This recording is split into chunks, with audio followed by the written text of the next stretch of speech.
اللہ تعالیٰ نے فرشتے کو بھیجا, تجھے کیا چاہیے؟ تو کہنے لگا بال آ جائیں اور تھوڑا مال آ جائے. فرشتے نے ہاتھ پھیرا تو بال بھی آ گئے, تو بکریاں بھی آ گئیں, لائنیں لگ گئیں, مال ہی مال ہو گئی. دوسرے کے پاس گیا, وہ کوڑا تھا.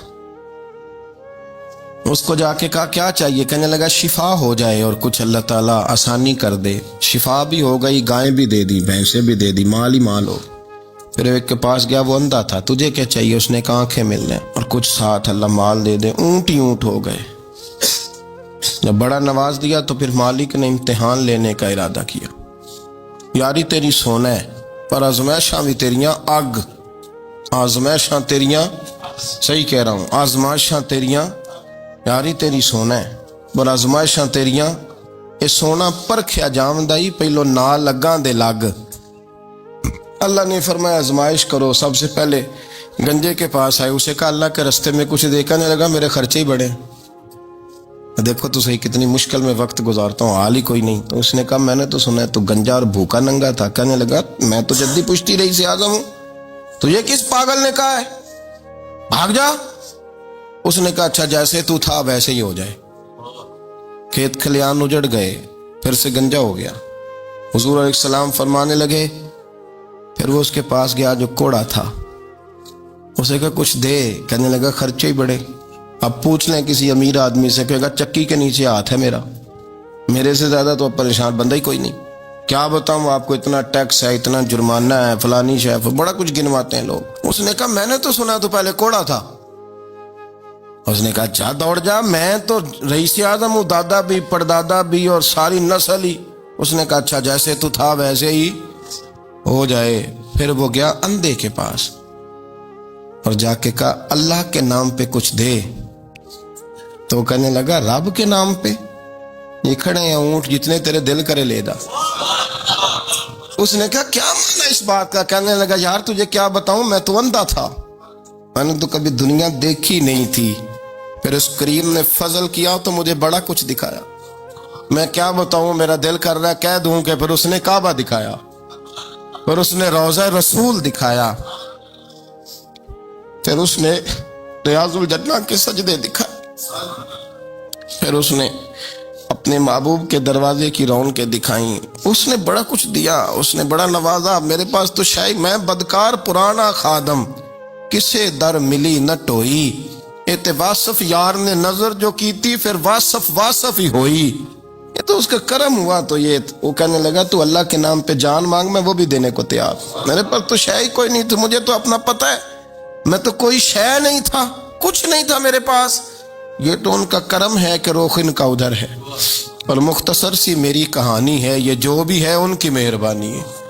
تو وہ کہنے لگا میں بھی کچھ لینے نہیں آیا تھا, تیری آزمائش ہی کرنے آیا تھا. تیری عزتیں بھی سلامت رہیں گی, تیرا مال بھی سلامت رہے گا, تیری شفا بھی. اپنی زندگی میں کبھی بھی اللہ کی بارگاہ سے توجہ ادھر ادھر نہ کریں. چھوڑیں لوگ کیا کر رہے ہیں, دنیا کیا کہہ رہی, کبھی بھی اپنی توجہ دائیں. ہمارا یہ مسئلہ بن گیا کہ ہماری سیاست ہے, ہماری دنیا داری ہے, ہم بندوں کو راضی کرنا چاہتے ہیں.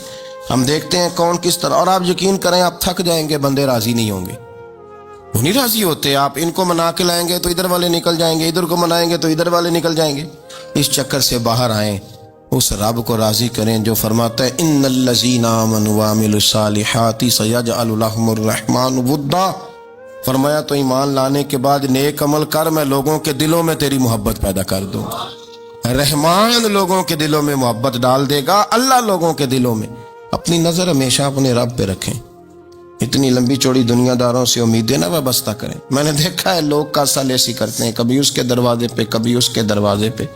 ان چکروں سے باہر آئیں اور اپنے رب کی بارگاہ کی طرف توجہ کریں. استغفار شوق سے پڑھا کریں, اور اکیلے میں نہ, اکیلے میں. حضرت رئیس المتکلمین مولانا نقی علی خان صاحب رحمۃ اللہ نے لکھا ہے کہ فرعون 500 سال حکومت کر گیا. یہاں تو 5 سال کی حکومت کی پیر لڑکھڑاتے ہیں, 500 سال. فرماتے اصل وجہ یہ تھی کہ دنیا جب سو جاتی تھی نا تو اوپر چادر لے کے تو مصلے پہ بیٹھ جاتا تھا, اور ہاتھ باندھ کے کہتا تھا رب تو ہی ہے, میرا پردہ نہ کھولنا, مالک تو ہی ہے, کرم نوازی کرنا, میری پکڑ نہ کرنا. وہ بےمان ہو کے اگر 500 سال ہاتھ باندھے تو گزارا کر لیتا ہے، تو ایماندار ہے۔ پر مسئلہ یہ ہے کہ تو رات کو بکل مار کے ہاتھ نہیں نہ باندھتا، تو منت نہیں کرتا، تو استغفار نہیں کرتا۔ توبہ کریں تو بچے رہیں۔ وہ اتنی لمبی حکومت کر گیا چونکہ رات کو کہتا تھا مالک رب تو ہی ہے، لیکن مہربانی فرما، میری پکڑ نہ فرما، تو اللہ نے تو اس کو مہلت دے دی۔